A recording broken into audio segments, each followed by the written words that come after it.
નમસ્કાર મિત્રો, હું મુકેશ મકવાણા, વિશિષ્ટ શિક્ષક IDSS, રાષ્ટ્રીય અંજન મંડળ જિલ્લા શાખા જુનાગઢ. હાલમાં હું માણાવદર તાલુકાના કોયણા ક્લસ્ટરમાં દિવ્યાંગ બાળકોના વિશિષ્ટ શિક્ષણ ક્ષેત્રે કાર્ય કરું છું. આપણે આજે દ્રષ્ટિ ક્ષતિ ધરાવતા બાળકોને દિશા જ્ઞાન અને નકશાઓનો જે સંકલ્પ જે છે એ સિદ્ધ કરવાને વિશે આજે વાત કરવાની છે.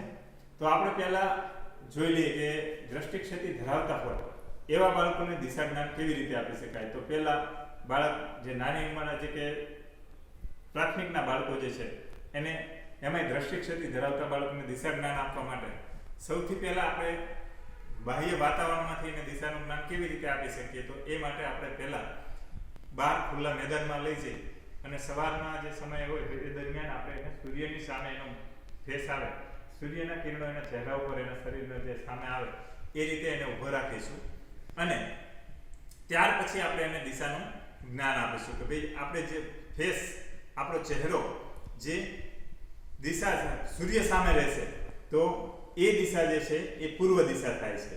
હવે પૂર્વની વિરુદ્ધમાં એટલે કે આપણી પાછળની જે સાઈડ છે તે પશ્ચિમ દિશા થશે. તો આ રીતે પહેલા તો એને બે દિશાઓનો જે આપણો જે સૂર્ય આપણો જે છે એ સામે છે એ પૂર્વ દિશા અને પાછળની સાઈડ છે પશ્ચિમ દિશા, એનો ખ્યાલ આવે. પછી એના જમણા હાથે દક્ષિણ દિશા થશે અને એના ડાબા હાથ તરફ એ ઉત્તર દિશા થશે. તો આ રીતે એને દિશાનો ખ્યાલ આવી શકે. એ રીતે કદાચ સાંજના સમયે આપણે એ રીતે કરી હોય તો સાંજના સમયે જ્યારે એનો ફેસ સૂર્ય સામે છે ત્યારે એના જમણા હાથ તરફ ઉત્તર દિશા થશે અને ડાબા હાથ તરફ દક્ષિણ દિશા થઈ જશે અને એની પાછળની સાઈડ પૂર્વ દિશા થશે. આ રીતે એને દિશાનો કોન્સેપ્ટ ક્લિયર કરી શકાય. પછી જ્યારે એને વર્ગખંડમાં આવે છે તો વર્ગખંડની અંદર આપણે આવું દિશા ચક્ર જે તૈયાર જે કે આવું હોય છે અથવા આ રીતે બનાવી શકીએ, પણ એમાં માત્ર ફરક એટલો કરવાનો કે એને દિશાઓની સાથે સીધા ચાર ખૂણાઓ જે છે એનું પણ જ્ઞાન આપવા માટે આ રીતે દિશા ચક્ર બનાવી શકાય. પણ એનું જે ગોળ રાઉન્ડ છે એ જાડી એવી દોરીથી એને બનાવી દેવાય. વચ્ચેના ભાગમાં જે છે તો વચ્ચેના ભાગમાં આ ગોળ આકાર કરી અને પછી આ રીતે એરો જે છે અહીંયા પાતળી દોરી આપણે એવી ચિપકાવી અને આ રીતના એરો બનાવી અને વિવિધ દિશાઓનો એને ખ્યાલ આપી શકાય. અને અહીંયા બ્રેલમાં આપણે ઉત્તર, દક્ષિણ, પૂર્વ, પશ્ચિમ, પછી આ જે તે ખૂણાઓ છે એ ખૂણાઓના નામ બ્રેલમાં આપણે લખી અને અહીંયા ચિપકાવી શકીએ એટલે બાળકને એ દિશાઓનો એનો ખ્યાલ આવી શકે છે. એટલે આ રીતે દ્રષ્ટિ ક્ષેત્રે ધરાવતા બાળકને આપણે દિશાનો ખ્યાલ આપી શકીએ. હવે ભૌગોલિક નકશાઓ છે તો એ ભૌગોલિક નકશાઓનો ખ્યાલ આપણે આપવો હોય તો કેવી રીતે આપી શકીએ. તો એના માટે આપણે અહીંયા જોઈએ કે આ મારી પાસે એક ભારતનો નકશો છે, બરોબર. ભારતના નકશામાં આપણે જે નકશો છે એ નકશો તૈયાર કરી અને એને બે ભાગમાં એને જે વહેંચે છે તો જો એને એ રીતે કર્યું છે કે એક ભાગ જે એને દેશની સરહદ બતાવવા માટે જાડી દોરીનો ઉપયોગ કર્યો છે, બરોબર. જે દેશની જે સરહદ બતાવી છે ત્યાં થોડી જાડી દોરીનો ઉપયોગ કર્યો છે. હવે જ્યારે રાજ્યની સરહદ માટે છે તો અહીંયા એ પાતળી દોરીનો ઉપયોગ કરવામાં આવે છે. તો આ રીતે જાડી અને પાતળી બે દોરીથી આપણે એને દેશની અને રાજ્યની સરહદ અલગ પાડી દીધી. હવે એ રાજ્યો કયા છે એ માટે થઈ અને અહીંયા આગળ બ્રેલમાં આપણે લખેલું છે. જો અહીંયા આગળ ઉત્તર પ્રદેશ આ દેશનો જે બ્રેલમાં અહીંયા લખીને રાખેલું છે. પછી આ મધ્યપ્રદેશ છે તો આ મધ્યપ્રદેશનો ભાગ છે જે અહીંયા ત્યાં લખીને રાખ્યું છે. આ બધું આ રીતે જુદા જુદા રાજ્યો, અહીંયા રાજસ્થાન છે, ગુજરાત છે, બરોબર.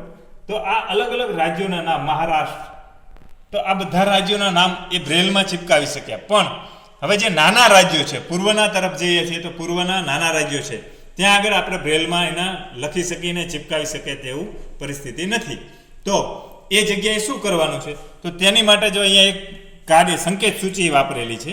એ સંકેત સૂચિમાં અહીંયા બે વસ્તુ બતાવી.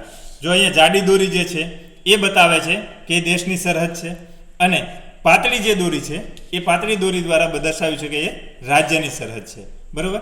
પછી જે પહેલા વાત કરી પૂર્વના રાજ્યો છે તો પૂર્વના રાજ્યોમાં અહીંયા જે નાના એવા સ્ટોનનો ઉપયોગ કરે છે, નાના નાના એવા ચાંદલાઓ છે, વિવિધ બીજે કોઈ ચિહ્નો જે છે એ દર્શાવી અને એ બતાવ્યું છે કે ભાઈ અહીંયા આગળ આ ત્રિપુરા છે, મિઝોરમ છે, બરાબર.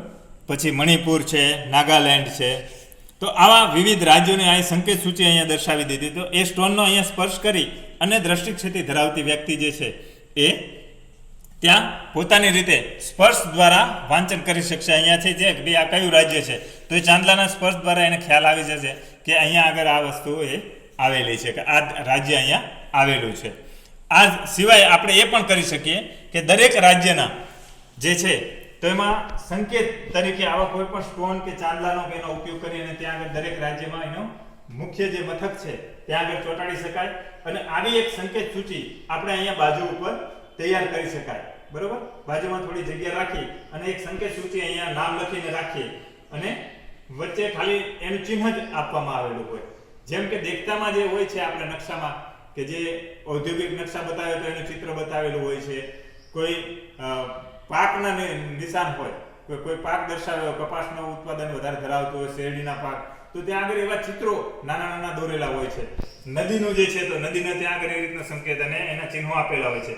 તો એ રીતે આપણે બ્રેલમાં અહીંયા આગળ આખી એવી સંકેત સૂચિ તૈયાર કરી અને એને નકશાનું જ્ઞાન આપી શકાય છે. અને નકશાની જે એની સંકલ્પના છે મગજમાં, એ સંકલ્પના આપણે દ્રષ્ટિક્ષતિ ધરાવતી વ્યક્તિની આ રીતે સિદ્ધ કરી શકાય છે.